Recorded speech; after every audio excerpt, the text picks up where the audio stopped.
हमारा नाम दूसरा मत है। सच होते हैं हमारे शब्द, न हम सरकार के विरोधी न विपक्ष के पक्षधर। हमारे लिए देश सब कुछ, जनमानस के लिए ही हमारे शब्द परखर। नमस्कार दोस्तों, मैं AR आज़ाद, संपादक दूसरा मत। आज महिला दिवस है और इस उपलक्ष्य में हम आपके साथ मिलकर देश की, अपने भारत की उन महिलाओं को याद कर रहे हैं जिन्होंने अपनी काबिलियत का लोहा मनवाया, अपनी काबिलियत का देश और दुनिया में डंका बजाया और अपनी काबिलियत से, अपने ज्ञान से, अपने विवेक से, अपने तजुर्बा से हर ओहदे को सुशोभित किया, हर ओहदे में चार चांद लगाया। चाहे वो देश की प्रथम महिला प्रधानमंत्री इंदिरा गांधी हों या देश की अब तक की 16 विभिन्न राज्यों की महिला मुख्यमंत्री हों, विभिन्न पदों पर फिल्मों में, खेलों में और सामाजिक कार्यों में अपने कामों से लोगों को अचंभित कर देने वाली वो महिलाएं ही हैं। और ये देश ऐसी उन सभी महिलाओं का ऋणी है। उन सभी महिलाओं के लिए हम सभी को उनके योगदानों को और उनके कामों की सराहना करनी चाहिए, उन्हें याद करना चाहिए। आज हम महिला दिवस के अवसर पर अपनी देश की बेटियों को याद कर रहे हैं, देश की उन तमाम महिलाओं को याद कर रहे हैं जिन्होंने अपने पद को सुशोभित किया, गौरवान्वित किया और देश को एक नई दिशा दी, एक नई दशा दी। और उसी दशा और उनकी दिशा से देश आज काफ़ी आगे बढ़ा है, हर क्षेत्र में आगे बढ़ रहा है। इसलिए हम उनके योगदान को नहीं भुला सकते हैं। हर फील्ड में महिलाओं का अच्छा खासा योगदान रहा है। लेकिन आज हम राजनीति पर भी बात करेंगे, इसलिए कि आज राजनीति में महिलाओं की भागीदारी कमती चली जा रही है। महिलाएं हैं सिर्फ दिखाने के लिए हैं। अब तक देश की आज़ादी के बाद से अब तक सिर्फ 16 महिलाओं ने मुख्यमंत्री पद को सुशोभित किया है, उस ओहदे से देश की जनता को लाभान्वित किया है। लेकिन अभी भी कई ऐसे राज्य हैं जहां उस स्टेट में किसी महिला मुख्यमंत्री ने उस पद को सुशोभित नहीं किया है या उन्हें उस पद पर लाने का हम लोगों ने, देश के राजनीतिज्ञों ने कोशिश नहीं की है। नतीजतन अब तक 16 मुख्यमंत्री इस देश के विभिन्न राज्यों में अपने पद को और उसकी गरिमा को, जाहिर सी बात है, बढ़ाया है। और इस कड़ी में हम सबसे मौजूदा पश्चिम बंगाल के मुख्यमंत्री ममता बनर्जी की चर्चा करेंगे। चर्चा इसलिए भी करेंगे कि ममता बनर्जी अभी मौजूदा मुख्यमंत्री है, पश्चिम बंगाल की मुख्यमंत्री है। और पश्चिम बंगाल में अभी मई में विधानसभा के चुनाव होने हैं। पूरी दुनिया की नज़र पश्चिम बंगाल पे है। पश्चिम बंगाल धड़क भी रहा है और राजनीतिक रूप से उसका तापमान अभी से ही इतना गर्म हो चुका है। लोगों का मिजाज जो है, लोगों के मिजाज में गर्माहट आ चुकी है और सब लोग ये देख रहे हैं कि वहाँ सत्ता परिवर्तन होता है या ममता बनर्जी अपनी कुर्सी को बचाए रखती है। ममता बनर्जी चुनाव के बाद ये पता चलेगा कि राजनीतिक घटनाक्रम क्या मोड़ लेती है। लेकिन ममता बनर्जी कैसे शेरनी बन गई और ममता बनर्जी का इस देश में क्या योगदान है, ममता बनर्जी किस तरह मुख्यमंत्री की कुर्सी तक पहुंची, किस तरह रेल मंत्री बनी, किस तरह विधायक बनी और किस तरह सांसद बनी। ममता बनर्जी में जितनी भी आप कमियां निकाल लें, लेकिन ममता बनर्जी में जितनी खूबियां हैं उसको गिनाना भी बहुत मुश्किल है। ममता बनर्जी में एक आग है, एक चिंगारी है। ममता बनर्जी को लोग इसलिए दीदी कहते हैं कि उन लोगों के प्रति उनकी बेइंतहा हमदर्दी है, लोगों के लिए कुछ कर गुजरने की तमन्ना है। वो हमेशा कुछ न कुछ करने के लिए लोगों के लिए और ख़ास करके बेसहारा लोगों के लिए, बेबस लोगों के लिए, मज़दूरों के लिए, मज़लूमों के लिए, शोषितों के लिए वो आवाज़ उठाती रही है। आज भी उनकी आवाज़ शोषितों के लिए उठती है, मज़दूरों के लिए उठती है, बेबसों के लिए उठती है, अल्पसंख्यकों के लिए उठती है। जब आवाज़ अल्पसंख्यकों के लिए उठती है तो कभी कभी उन पर भी तुष्टीकरण का आरोप लग जाया जाता है। जब वो बेज़ुबान की ज़ुबान बनना चाहती है तो जाहिर सी बात है राजनीतिक विरोधियों उन पर शिकंजा कसने की कोशिश करते हैं, उन पर तंज कसते हैं और कभी कभी तो उनका मजाक भी उड़ाने की कोशिश करते हैं।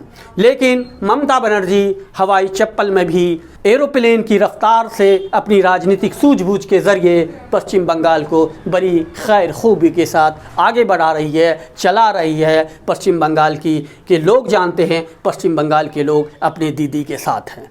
ममता बनर्जी की शेरनी बनने की भी एक अपनी कहानी है। ममता बनर्जी यूं ही नहीं इतनी आग बबूला हो जाती है, उन्हें बहुत दर्द मिला है, उनके साथ बहुत अन्याय हुआ है और ममता बनर्जी अपनी कोशिशों से, अपनी निडरपना से, चट्टानी कुव्वत अपने अंदर पैदा करके उन्होंने वो लोहा लिया और उस साम्राज्य को पश्चिम बंगाल से नेस्त नाबूद कर दिया, जिसे हम लेफ्ट कहते हैं। वो लेफ्ट जो 34 सालों तक पश्चिम बंगाल पर एक छत्र राज करती रही, लेकिन पश्चिम बंगाल ने के लेफ्ट राजनीतिक दलों ने, लेफ्ट पार्टियों ने जब ममता बनर्जी के साथ बदसलूकी की, उन पे हमला किया, उनके साथ अन्याय हुआ, तो ममता बनर्जी जो कांग्रेस की युवा नेत्री थी वो अपने अंदर आग भर के, ताप भर के और लेफ्ट को जला के खाक कर दी, राख कर दी। एक घटना ने ममता बनर्जी को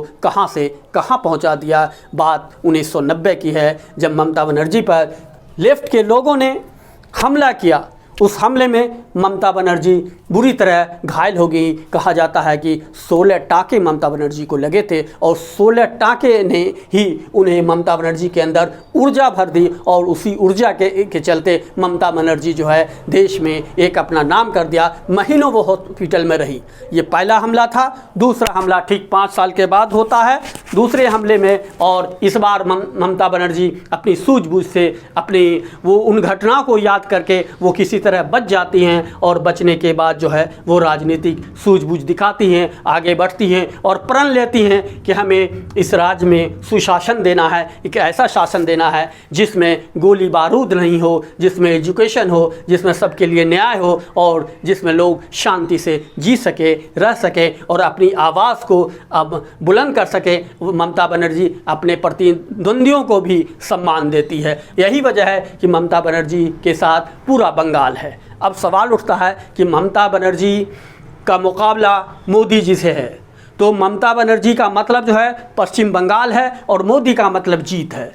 जाहिर सी बात है कि जब हम इस पर समीक्षा करते हैं, इस पर देखते हैं, तो लगता है कि ममता बनर्जी कुछ सोच कर ही वो कहती हैं कि ममता मतलब पश्चिम बंगाल, यानी पश्चिम बंगाल उनका है। विधानसभा का चुनाव अक्सर वहाँ की क्षेत्रीयता के हिसाब से, वहाँ की समस्याओं के हिसाब से होता है। और कई अभी जो चुनाव हुए हैं तो आपने देखा होगा कि 2014 के लोकसभा में, 2019 के लोकसभा में पश्चिम बंगाल में बीजेपी ने बहुत अच्छा काम किया, बहुत अच्छा काम। लेकिन जब निकाय के चुनाव हुए, छोटे मोटे चुनाव हुए, तो उसमें ममता बनर्जी का बहुत अच्छी पकड़ रही, बहुत अच्छा रिजल्ट रहा, बहुत अच्छा नतीजा रहा और उस नतीजे ने ममता जी के परवान को और बढ़ाया। और यही वजह है कि आज ममता चारों तरफ से घिरने के बावजूद भी अपनी ताकत और क़ुव्वत से हौसला नहीं हारी है। वो आज भी वो टक्कर में है, वो अमित शाह के साथ टक्कर में है, वो मोदी जी के साथ टक्कर में है, वो प्रधानमंत्री से टक्कर ले रही हैं, वो गृह मंत्री से टक्कर रही है। उनका सीधा मुकाबला बीजेपी से है और वो बीजेपी से टक्कर रही है।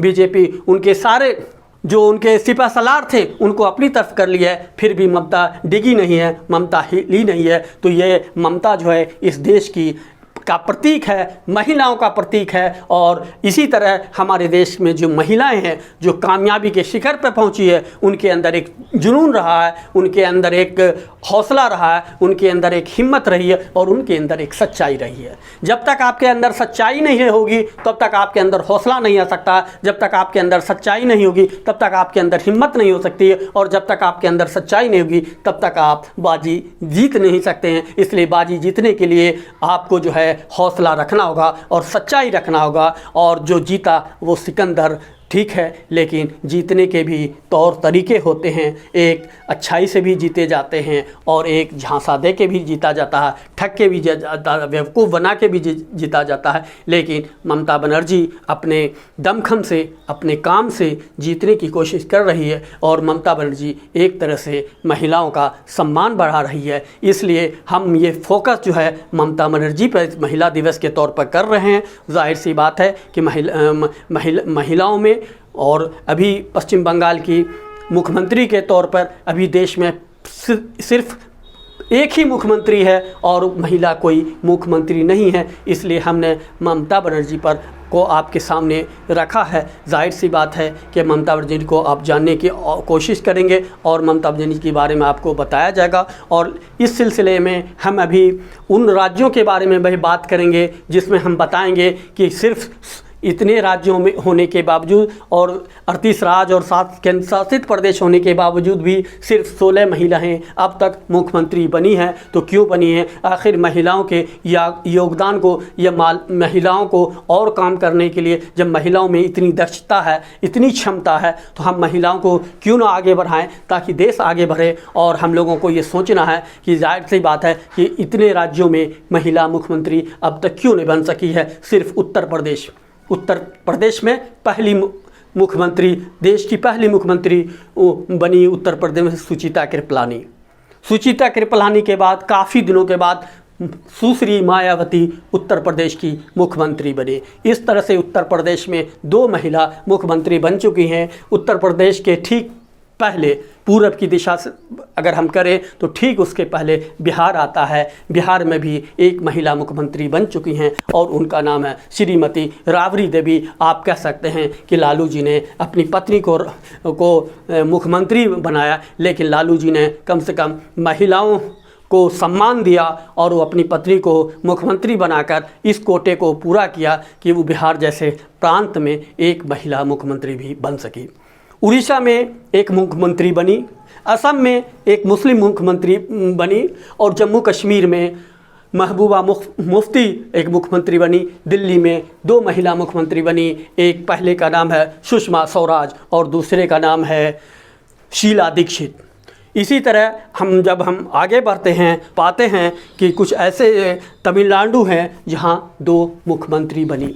तो जयललिता का नाम तो सबने सुना होगा, तो वहाँ से तमिलनाडु में 2 मुख्यमंत्री बने हैं। और अभी कई ऐसे राज्य हैं जहाँ मुख्यमंत्री नहीं बन सकी हैं। तो जाहिर सी बात है कि इस पर सबको सोचना होगा कि आखिर क्या वजह है कि केरल में अभी तक कोई मुख्यमंत्री नहीं बने। आपको तेलंगाना में अभी तक कोई मुख्यमंत्री नहीं बना। कई स्टेट हैं जहां कोई महिलाओं को भागीदारी नहीं दी गई।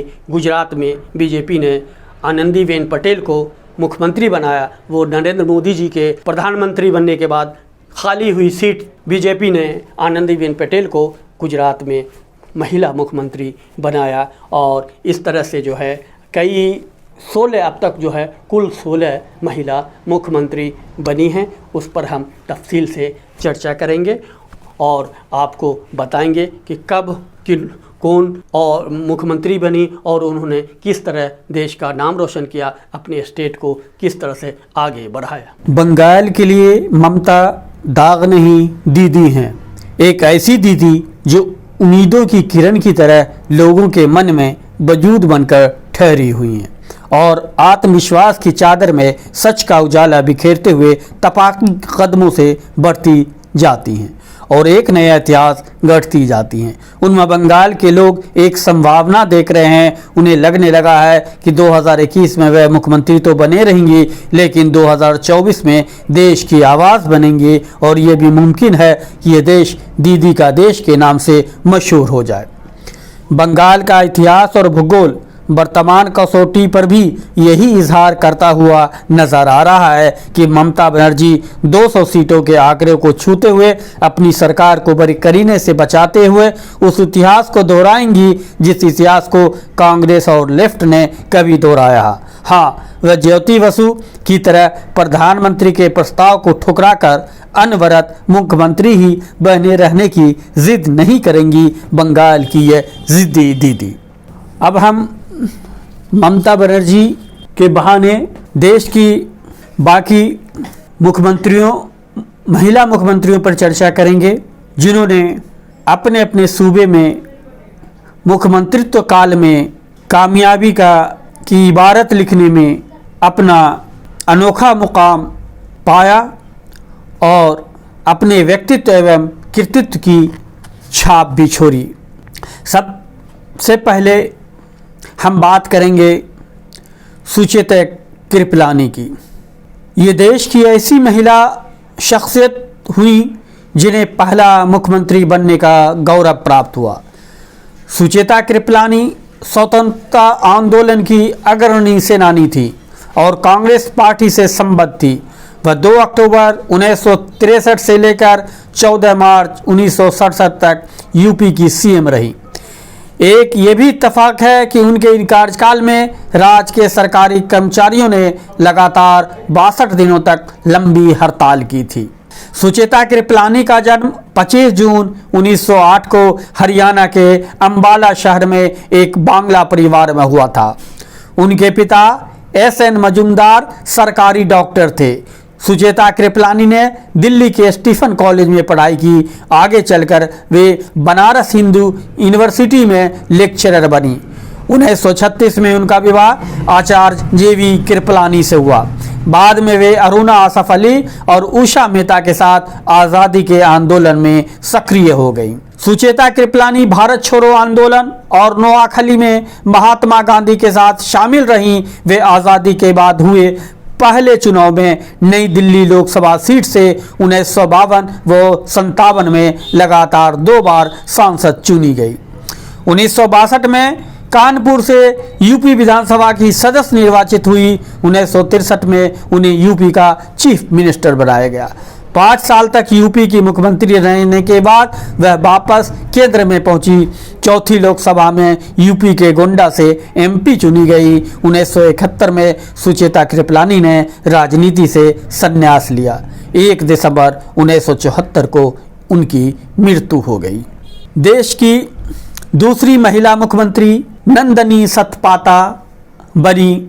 नंदनी सतपाथा जो उड़ीसा की थी, उन्हें उड़ीसा की दूसरी शशिकला ककोदकर को देश की तीसरी महिला मुख्यमंत्री होने का गौरव प्राप्त हुआ था। वे गोवा के मुख्यमंत्री दयानंद की पुत्री थी। उन्होंने पिता की मृत्यु के बाद बतौर मुख्यमंत्री गोवा की गद्दी संभाली। उन्होंने गोवा की दूसरी मुख्यमंत्री के रूप में पदभार ग्रहण किया। 1973 में उनके पिता दयानंद की मृत्यु हो गई थी। निधन के बाद इस पद पर उन्हें नियुक्त किया गया था। अनवरा तैमूर देश की चौथी महिला मुख्यमंत्री बनकर उभरी। वे 1980 से 1981 तक असम की मुख्यमंत्री रहीं। सूबे में राष्ट्रपति शासन लागू होने के बाद उन्हें इस पद को त्यागना पड़ा। जानकी रामचंद्र AIMDMK के संस्थापक। MGR की मौत के बाद उनकी पत्नी जानकी रामचंद्रन कुछ दिनों के लिए तमिलनाडु के मुख्यमंत्री का पदभार संभाला। इस तरह से वह देश की 5वीं महिला मुख्यमंत्री बनी। तमिलनाडु के मुख्यमंत्री MG रामचंद्र की मृत्यु के बाद AIADMK ने उनकी पत्नी जानकी रामचंद्रन को मुख्यमंत्री बनाया, लेकिन वे 7 जनवरी 1988 से 30 जनवरी 1988 तक ही मुख्यमंत्री रह सकीं। जयललिता फिल्मी दुनिया को अलविदा कहने के बाद 1951 में जयललिता ने तमिलनाडु के मुख्यमंत्री का पदभार संभाला।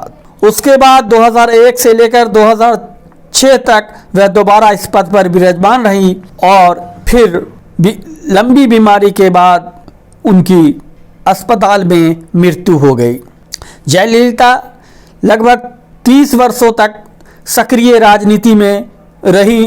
गौरतलब है कि उनके राजनीतिक गुरु एम.जी. रामचंद्रन थे, जो राजनीति से पहले फिल्मों में थे।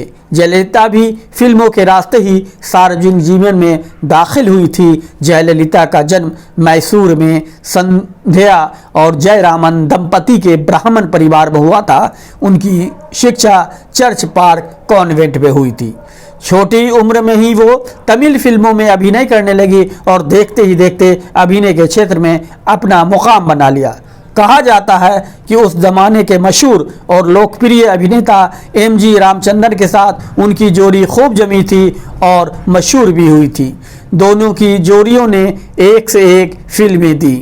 1965 में बेनिंद्रा अदाई फिल्म से अपना फिल्मी सफर शुरू करने वाली जयललिता ने 300 से ज़्यादा तमिल, तेलुगु, कन्नड़ और हिंदी फिल्मों में काम किया।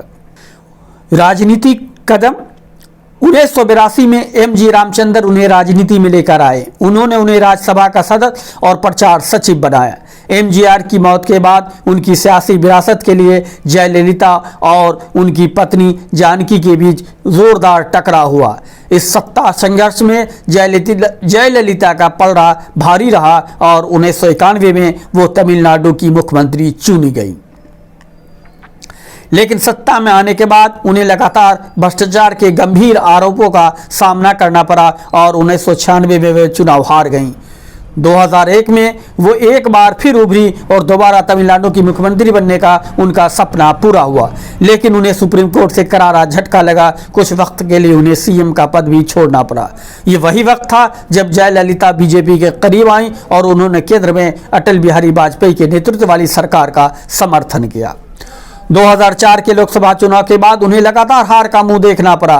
उनके घूर विरोधी डीएमके का कांग्रेस के साथ गठबंधन हो गया और इसी गठबंधन के हाथों 2006 के चुनाव में उन्हें पराजय का सामना करना पड़ा। लेकिन उन्होंने हार नहीं मानी और अगली बार चुनाव में उन्हें सफलता मिली और फिर वह मुख्यमंत्री बनी।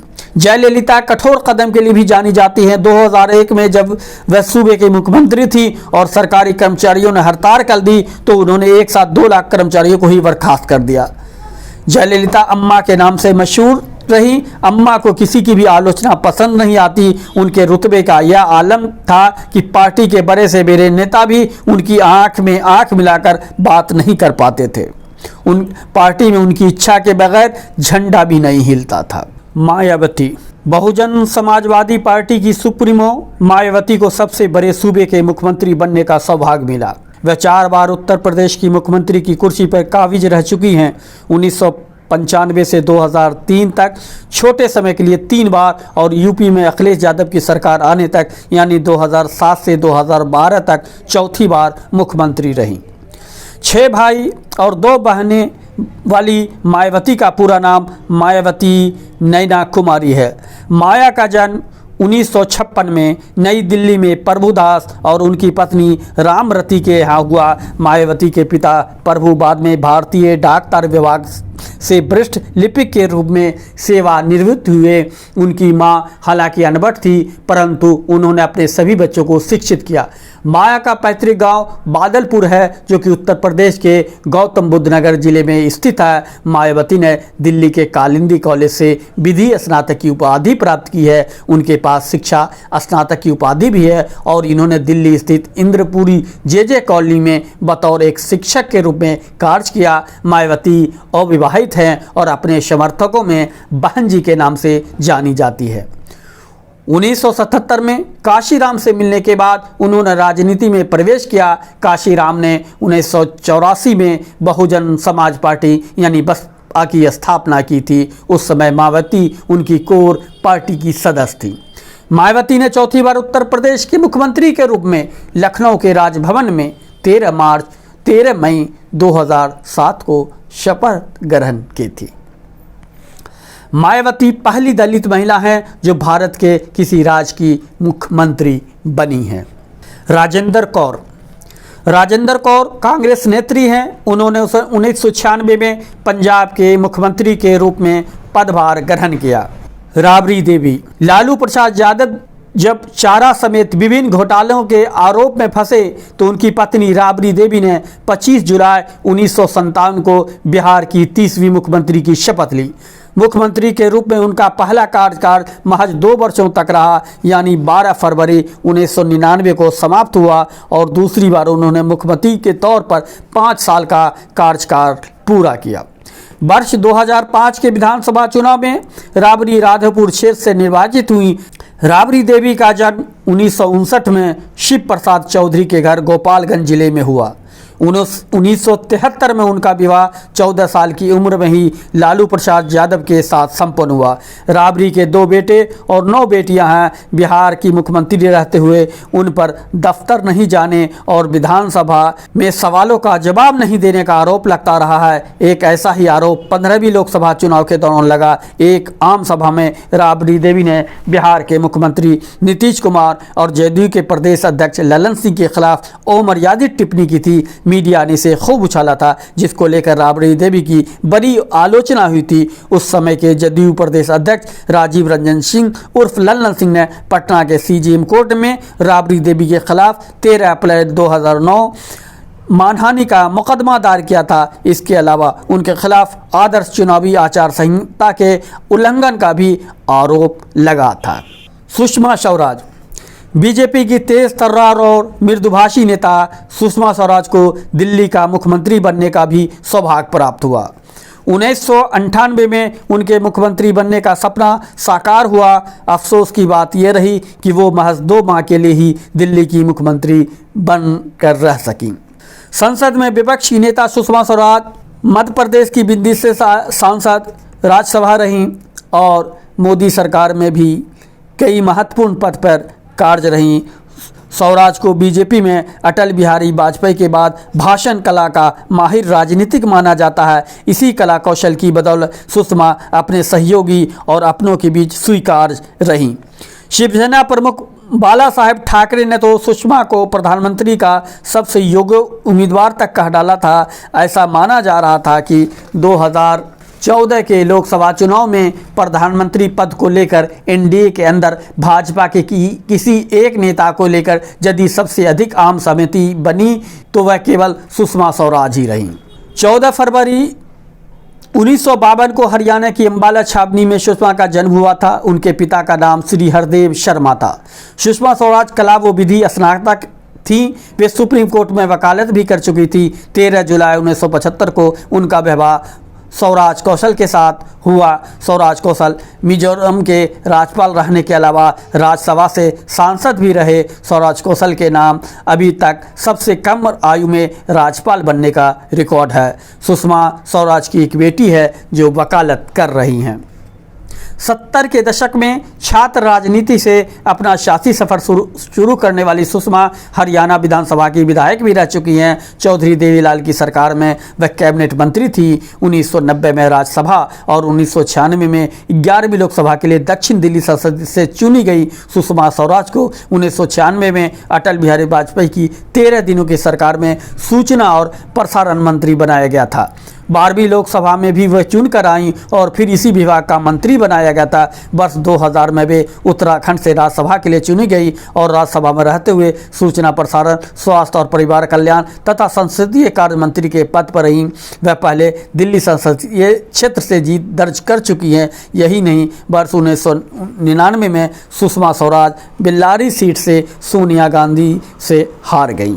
शीला दीक्षित 1998 से लेकर केजरीवाल के मुख्यमंत्री बनने तक शीला दीक्षित हैट्रिक लगाकर दिल्ली की मुख्यमंत्री बनी रही।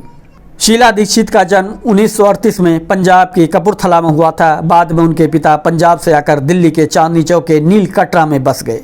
उन्होंने दिल्ली के जीएस एंड मेरी स्कूल और मिरंडा कॉलेज से शिक्षा प्राप्त की। शीला का विवाह उत्तर प्रदेश के वरिष्ठ कांग्रेसी नेता उमाशंकर दीक्षित के बेटे विनोद कुमार दीक्षित जो IAS से उनसे हुआ था। इसके बाद उन्होंने अपने को ससुराल के राजनीतिक परिवेश में ढाल लिया और सक्रिय राजनीति में आ गईं। उत्तर प्रदेश के एक छोटे शहर और इत्र की नगरी कन्नौज की बहू शीला ने न केवल अपना कार्यकाल बखूबी पूरा किया, बल्कि दूसरी और फिर तीसरी बार दिल्ली की बागडोर संभाल कर सबको हैरत में डाल दिया और आज दिल्ली को इतना खूबसूरत बना दिया, इतना खूबसूरत बना दिया। आज भी लोग दिल्ली की खूबसूरती के लिए शीला दीक्षित को धन्यवाद देते हैं।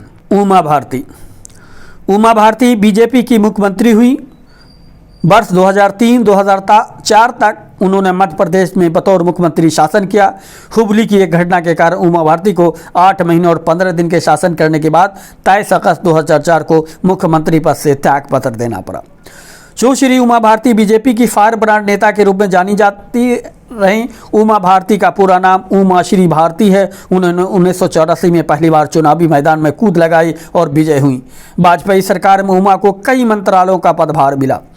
8 दिसंबर 2003 को मध्य प्रदेश की मुख्यमंत्री बनी। 2004 में उन्हें पार्टी से चलता कर दिया गया, लेकिन 2012 में यूपी चुनाव से ठीक पहले उनकी घर वापसी हो गई। उन्होंने अब तक शादी नहीं की है। उमा का जन्म मध्य प्रदेश के टीकमगढ़ जिले के डुंडा ग्राम में हुआ था। उन्होंने मात्र 6 वर्ष की उम्र में गीता, रामायण सहित विभिन्न धर्म ग्रंथों पर सार्वजनिक प्रवचन देना प्रारंभ कर दिया था। इस वजह से उनकी दूर दूर तक ख्याति हुई।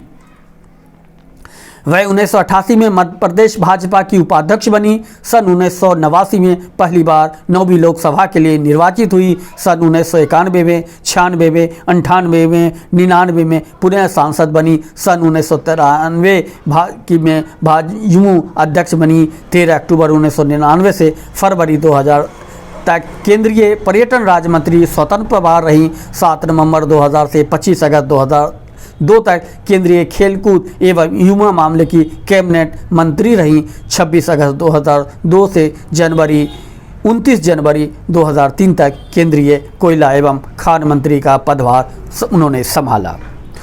उमा भारती अपने 6 भाई बहनों में सबसे छोटी एवं लाडली थी। सबसे बड़ी इनकी बहन और उसके बाद इनके 4 भाई कन्हैया लाल लोधी, स्वामी प्रसाद लोधी, हरबल सिंह लोधी, अमृत लोधी। सबसे छोटी उमा भारती हैं। बचपन में ही पिता का साया उठ जाने के कारण उमा जी के भाइयों ने ही इनकी देखरेख की। इसलिए उमा जी के बड़े भाई स्वामी प्रसाद लोधी कहते हैं कि उमा मेरी छोटी बहन नहीं, मेरी पुत्री है।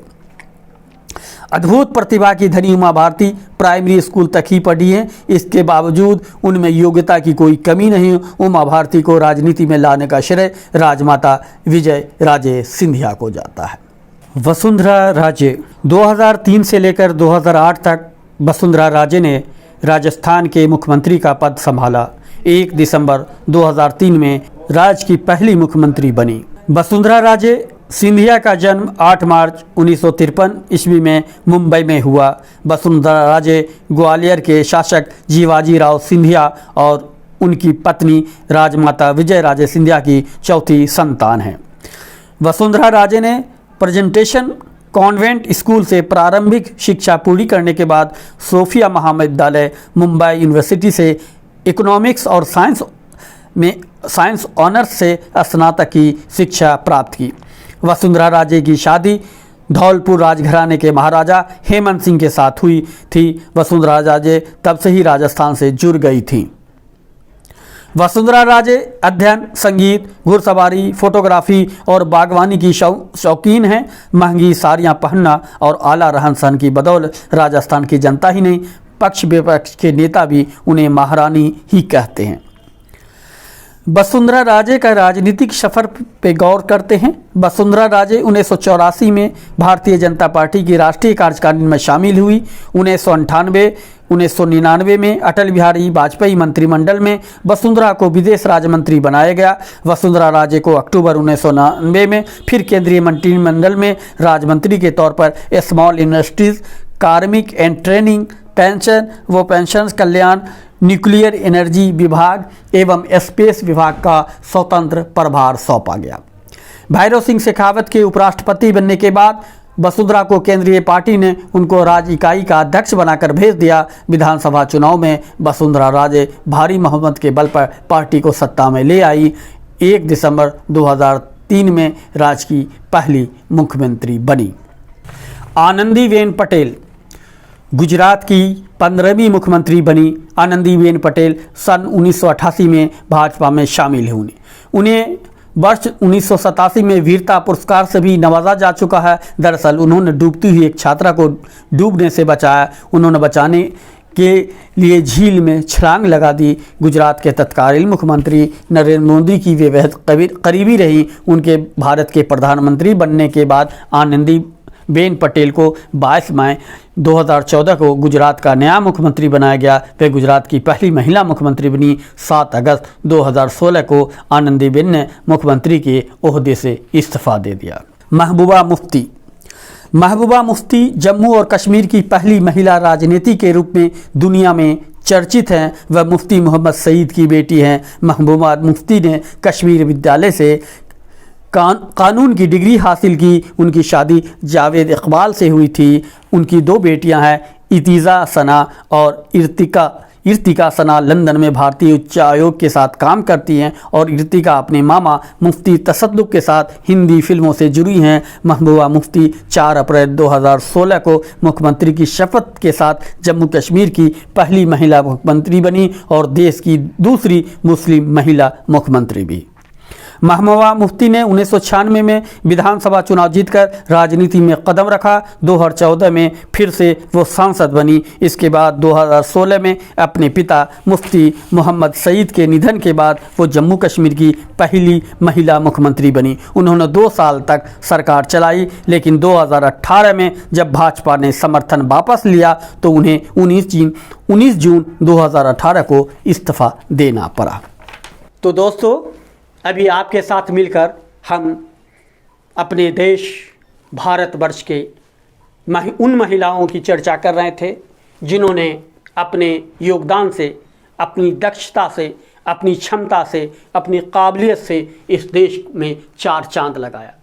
उन्होंने जब मौका मिला उन्होंने वो सब कुछ कर गुजरने की कोशिश की जिससे देश का मस्तक ऊंचा उठे और जिस पद को भी उन्होंने हासिल किया, जो ओहदा मिला, उस ओहदे को उन्होंने बड़े तरतीब के साथ, बड़े ढंग के साथ और बड़े ही दक्षता के साथ निभाया भी।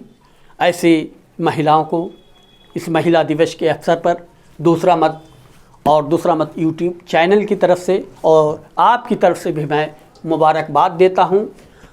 उन्हें जो नहीं हैं इस दुनिया में, उन्हें मैं श्रद्धांजलि भी अर्पित करता हूं और जो मौजूद हैं मैं उन्हें बड़ी इज़्ज़त के साथ, बड़ी वक़ार के साथ उनके योगदानों को तस्लीम करता हूं और उम्मीद करता हूं कि हमारे देश की बेटियां, बहन उनसे प्रेरणा लेंगी और उनके कदमों पर चलने की कोशिश करेंगे ताकि वो भी अपने योगदानों से देश को, देश के मस्तक को, देश के नाम को, देश के झंडे को, देश के परचम को पूरी दुनिया में फहरा सकें और भारत देश का एक नाम रोशन कर सकें, बता सकें दुनिया को कि ये देश, इस देश की महिलाएं और इस देश के लोग, इस देश की मिट्टी में, इस देश के आबो हवा में और इस देश के वातावरण में कामयाबी है, पग पग कामयाबी है और कामयाबी, कोई भी कामयाबी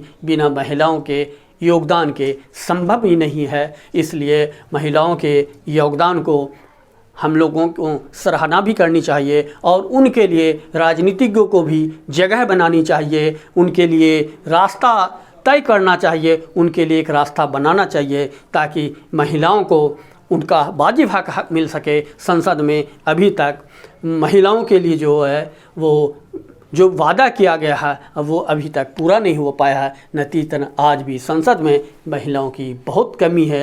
राजनीति में महिलाओं की भागीदारी कम होती जा रही है। राजनेताओं को भी, पॉलिटिकल पार्टियों को भी समझना होगा कि मुझे जो है राजनीति में महिलाओं को उनके अनुपात में भागीदारी होनी चाहिए। आधी आबादी को इस तरह इग्नोर करना अच्छी बात नहीं है। देश की उन्नति और प्रगति के लिए स्त्री और पुरुष जब कंधे से कंधा मिलाकर चलते हैं तो वो घर से लेकर, समाज से लेकर देश प्रगति के पथ पर बड़ी तेज़ी के साथ, रफ्तार के साथ आसमान को छूने लगता है। और हमारा सरकार से, समाज से और देश के राजनीतिक दलों से भी कहना है कि आप महिलाओं को उनके अनुपात में भागीदारी दें, कुछ ज़्यादा भागीदारी दें, ताकि वो कुछ बेहतर और बेहतर कर सके। उम्मीद है कि राजनीतिक दल इस पर चिंतन करेंगे, मंथन करेंगे और हमारे देश के प्रधानमंत्री भी महिलाओं के लिए बेहतर सोचेंगे, महिलाओं के लिए बेहतर मार्ग प्रशस्त करेंगे और वो एक नायक के तौर पर उभरेंगे, जिसमें कहा जा सकता है कि एक प्रधानमंत्री ने महिलाओं के उस मांग को पूरा कर दिया जो आज तक अधूरी मांग रही, किसी ने पूरी नहीं की। जाहिर सी बात है, वो चाहे तो इसका श्रेय वो ले सकते हैं महिला दिवस पर, इसकी वो घोषणा भी कुछ इस तरह से कर सकते हैं जिससे देश की महिलाओं को भी लगे, देश की बेटियों को भी लगे कि चलो हमारे लिए देश जो है रास्ता तय कर रहा है, रास्ता मुझे आगे बढ़ने का रास्ता दे रहा है और मुझे भी कुछ करना है, मुझे भी कुछ करने की कोशिश करनी चाहिए। तो उनमें जब प्रेरणा होगी, उनमें जब जागृति आएगी, तो उनमें जब जागरण आएगा, तो ये जागरण जागृति देश के लिए एक नया सवेरा बनकर आएगा, एक नया देश में सूरज उगेगा, एक नई क्रांति होगी और एक देश फिर से विश्व गुरु बन सकता है। और विश्व गुरु बिना महिला की मदद से संभव ही नहीं है। इस देश को फिर से, भारत को फिर से विश्व गुरु बनाना है और विश्व गुरु बनाने के लिए हम सबको कोशिश करनी होगी। तो दोस्तों, आपको ये वीडियो कैसा लगा आप ज़रूर मुझे बताएंगे और अपने अनुभव से और अपने सुझाव से मुझे अवगत कराएंगे, ताकि मैं आपके लिए, आपकी सोच के योग्य कोई वीडियो बना सकूं जो आपको प्रभावित कर सके, जो आपके लिए प्रेरणादायक बन सके, जो आपके लिए प्रेरक बन सके। फिर एक निवेदन है कि दोस्तों, YouTube चैनल दूसरा मत को आप देखें, उसको परखें और वीडियो पूरा देखें, तभी आप सुझाव दे सकते हैं। और सब्सक्राइब आपने नहीं किया है तो सब्सक्राइब करें